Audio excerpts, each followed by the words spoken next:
Hi guys, you're welcome to another special edition of News Updates on Gosa TV.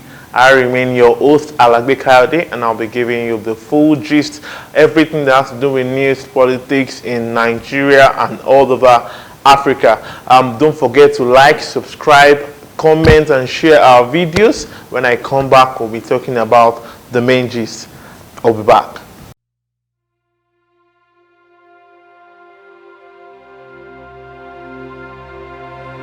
Okay guys, welcome back to news updates on Gosa TV. We are going to be talking about different hot gist today.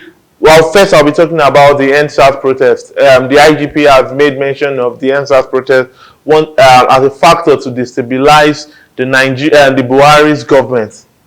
What? To destabilize the Buhari's government. To different people out there, it was never done like that. It was a peaceful protest for a common goal to end police brutality and to end the operation called SARS. But he has come and he has said, okay, it was to destabilize the Buhari's government. And again, is there anything like the Buhari's government? I thought the government was for the people, or the Buhari's government that is in charge of now, not the Buhari's government. So the Inspector General of Police, Mohammed Adamu, was in Ondo, and he was talking to the police in Ondo there that they should be updoing and they should continue what they are doing. That it was he made mention of certain hoodlums that came to destabilize what the peaceful protesters were doing. But that's what he just said in the long run, and he just said they should come back to work and come and start doing their duties for the country. And so we have the Nigerian government, Labour Congress gives NNPC review dates for the fuel price. Now the Labour Congress, they are really up on their toes regarding what is happening with the fuel increase. Just 3 months ago, the fuel price was 161 naira, and now the fuel price is 168 naira. The hike in this fuel price is just too much. So the Labour Congress have said, okay, we are giving you guys 1 week. They've earlier agreed that okay, after 1 week they are going to be able to stabilize the fuel price, because it was a slap on the Labour Congress radar. Just 3 months after you increase the fuel price, you are increasing it again. It's not as if salaries are increasing though, but things are just increasing. Onions has increased. As onions is increasing, petrol itself will be increasing just for an ordinary Nigerian man. So the Labour Congress has given out their ultimatum that by December 7, 2020, they are going to have a meeting with the federal government concerning the hike in fuel price. I pray that would be positive. It'll be a positive outcome. Now, Nnamdi Kanu. Now, this is another Biafran update. He has made a strong allegation against the Nigerian army and against Buhari. What I definitely know about Nnamdi Kanu is that wherever he is, he has data connection and he has internet, because if he doesn't have internet, he's not going to be posting all those things on the social media platform. But this is what he said to Buhari and the Nigerian army. He said, even though the international community has come into the limelight, has come to maybe as saviors for Nigeria, and they've given Nigeria what they've been clamoring about, issues of CNN bringing out and investigate the Lekki investigation, the protests, the mass shooting and everything. After those things were brought out, the Nigerian government are still saying these things are not true. This was what CNN brought out. This was what they perceived to be true. But the Nigerian government are still saying otherwise. Nnamdi Kanu was supposed to be on trial yesterday in the court, but he said before yesterday there was a report getting to him that the Nigerian army had invaded his house. You're having a trial a day before you're having a trial, and a day before the Nigerian army are already there in your house. He said Nigeria is the joke of the country, but that's what he said though. I'm not the one that said that. Okay, so The next thing we have is suspected Ondo kidnappers killed monarch. A very first-class monarch was killed in Ondo State. It is a very tragic one.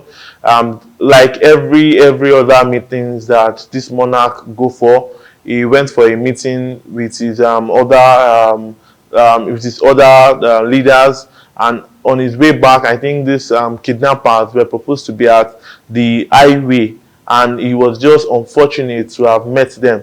It was also said that it was as if the kidnappers came to the road and they were signaling that the car should stop, but the driver knew that there were some off things about this, what was happening, and he tried to ignore their, and they started firing gunshots at the car that was taking the monarch. And so some of those gunshots actually hit the monarch, and before he was about to before he got to the hospital, before he was even, yeah, they had to do anything on him, the monarch passed away. This was just after Amadu Mohammed, before he came to Ondo State, cheering them up that they should be up and doing, this was all this protest and everything. Everything was not just orderly, and that prompted things like that. So they are still in search of these kidnappers, but may his soul rest in peace. Now, a very, very, very, very terrible news. They say Nigeria now is ranked third most terrorist country in the world. Hey, Nigeria, third most terrorist country in the world.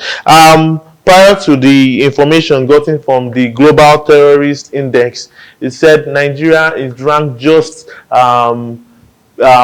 just below Syria and Iran, just below Afghanistan and Iran. Afghanistan is #1 most terrorist country, followed by Iran, then Nigeria, the fourth being Syria, and the fifth being Somalia.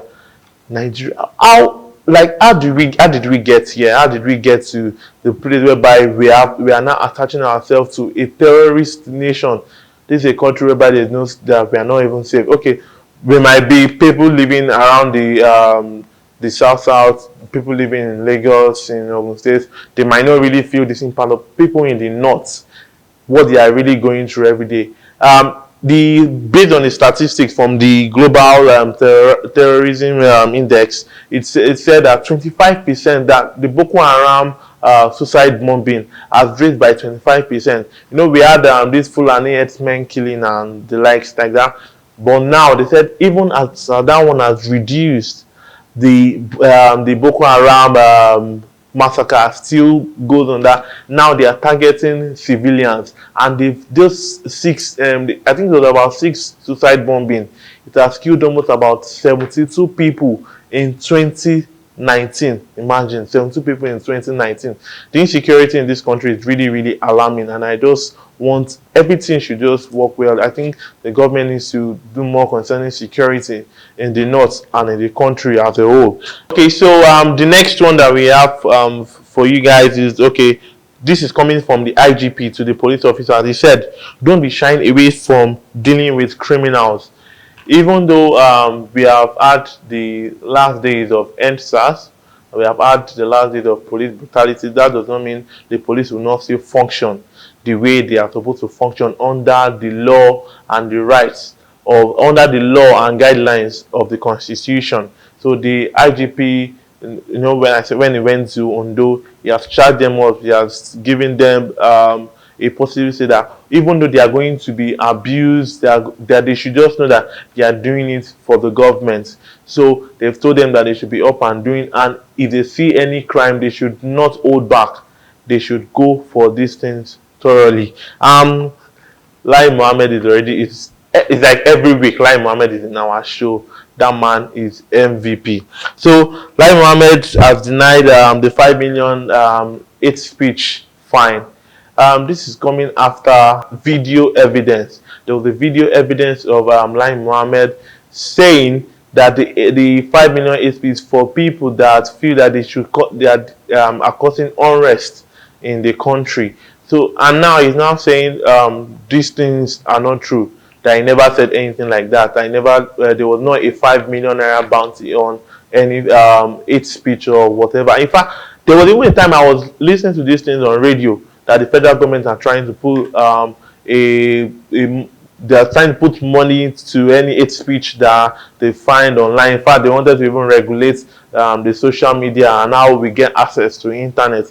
But now they're saying all these things are not true. But they will shall see how it goes. Last but not the least here is that the Nigeria has postponed the National Sports Festival. The National Sports Festival was supposed to hold by May, but due to the coronavirus, we have to postpone it to December.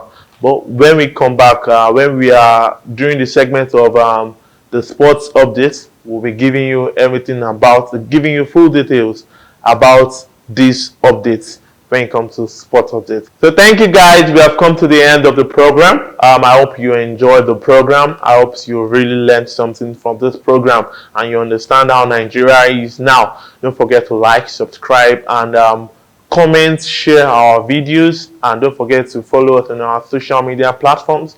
We're on Instagram at BosaTV_NG. We are on Twitter, BosaTV_NG as well. Our YouTube channel is BosaTV_NG. Next week, we'll give you another gist. Bye bye.